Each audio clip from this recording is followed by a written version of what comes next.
Usap mga kuya at ate, para sa mga taong hindi pa alam saan ba ginagamit tong rust converter. Ginagamit siya sa mga kinakalawang na mga metal para maging mukhang bago ulit siya. Paano ba siya gamitin?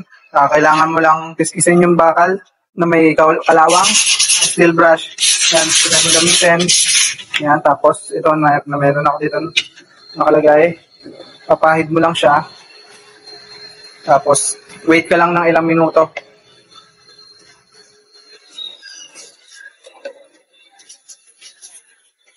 Mas maganda i-cure mo siya ng 24 hours. Yan, ito lang yung pinahirang ko. Tapos ito yung likod. Para makita natin after mga ng 24 hours o ilang oras kung ano na ang itsura niya. After 1 day, ito na ang itsura niya. Ito na siya. Ito yung dati niya. Oh. Yung kalawang na bakal, naging parang mukhang bago. Yan, ready for pintura na to. Diyan ginagamit yung rust converter para mabalik sa dating itsura. Ito pa yung nilagyan ko ng rust converter o paan ng tape.